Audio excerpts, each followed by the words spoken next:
Let's get some price picks in today, guys. The picks from the most recent video went 4-2 here. So Miles Turner had a bit of a slow start, ended up only getting 12 points. Then Nurkic also stayed under at 7 points out of the 14 that we needed. 4-2 is not terrible, but it does not give us that 6 for 6. But tonight I do have two 6-mans. One is going to be this NBA pick right here, as well as one slip for this MMA protected play. I didn't get this protected play, I think, because of my limits. They just don't offer me free picks. But I'm sure a lot of you watching do have this free protected play for MMA, and it has to be an exclusively MMA slip only. So I'm going to go into the NBA one and get into the MMA one too for a nice 6-man to throw on that free protected play, hopefully getting that 25x. So this is the NBA I'm going with, and I just placed a slip not too long ago, so there shouldn't be any bumps. And I'm looking at this Clippers versus Chicago game for the first three picks, and I'm hoping for a blowout. I mean, it's a small spread, it's nothing crazy, but -6.5 towards the Clippers at home, and a pretty low total here, 220.5 is pretty low. As I showed you on the slip, there's three unders I'm going with. James Harden under 8.5 assists, Paul George under 3.5 3-points made. You could see how that's correlated between these two Clippers players. If Harden is getting less assists, maybe Paul George is getting less points, and maybe also getting less 3-point looks. So that is going to be a nice little pairing. And I also went with Kobe White on the under 31.5 PRA. Now these are not all just random picks. I do like them on their own. They're all positive sweat value picks. But since they're all positive EV, I might as well throw them into the same entry because this is very correlated, all unders in the same game. If it is a blowout, if it is a very low-paced game, all these three guys should go under together. And you could imagine the other way around. If it's a super tight game and it's sort of more high-paced than expected, you can expect these guys to all go over. Doesn't really matter though. We're going for that 6 for 6. We want that perfect 6 out of 6 correct for the 25x.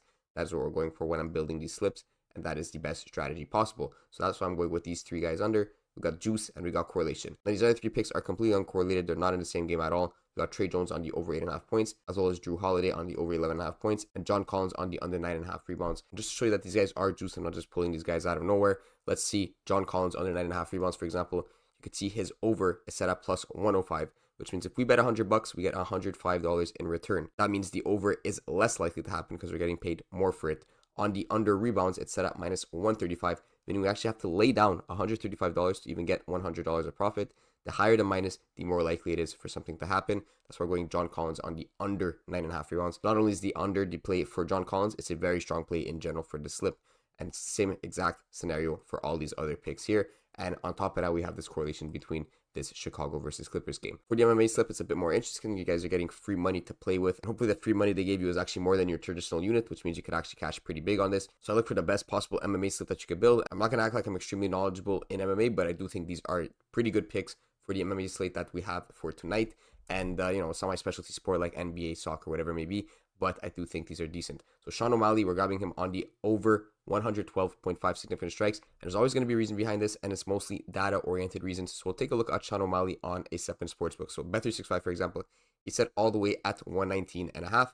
We get him at 112.5. We're getting 7 extra significant strikes. And if we go check on Underdog, he's also set at 116.5. So on Underdog, we're getting 4 significant strikes. It's clear that on Prizepicks, his line is too low. We definitely want to be on that over. Now, Kyler Phillips here on the takedown. Sportsbooks don't have takedown props, but Underdog does. And if we go on Underdog and we check Phillips' takedowns, we notice that on his 1.5 takedowns, the higher is set at 1.2x, which means Underdog's paying you more if you take the higher on the takedowns. They are paying you less if you grab his under on the takedowns or his lower on the takedowns, which means his lower is obviously more favored to happen because they're paying you less for it to happen. So on Prizepicks, where the payouts are actually not adjusted here for the specific prop, we're getting the same payouts whether we take over or under. We definitely want to be on the under because the Underdog is telling us that the under is more likely to happen. We're going to grab the less takedowns on Phillips. Now for Benoit, it's a bit more interesting. It's not as clear. So this is where the data doesn't always tell you everything. We have him at 54.5 significant strikes on Prizepicks. On Underdog, he's actually set at 52.5. But on Bet365, he's set all the way up at 69.5 on the total significant strikes landed. So I'm thinking it's a good prop according to the sportsbooks.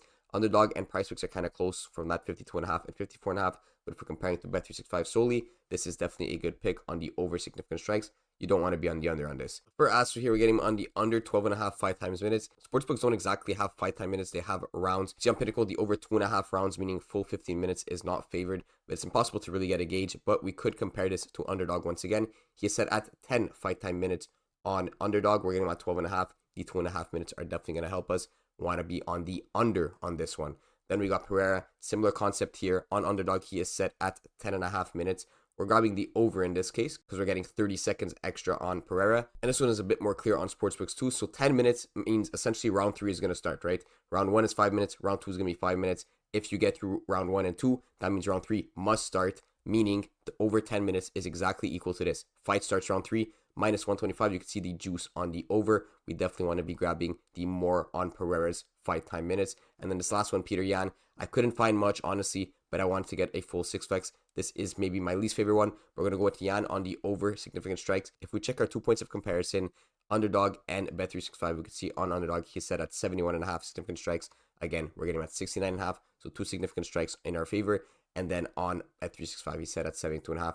So at least 2 to 3 significant strikes in our favor. Every strike is going to count. This is going to be the full 6-man for that MMA promo. Good luck, everyone. I hope we all cash.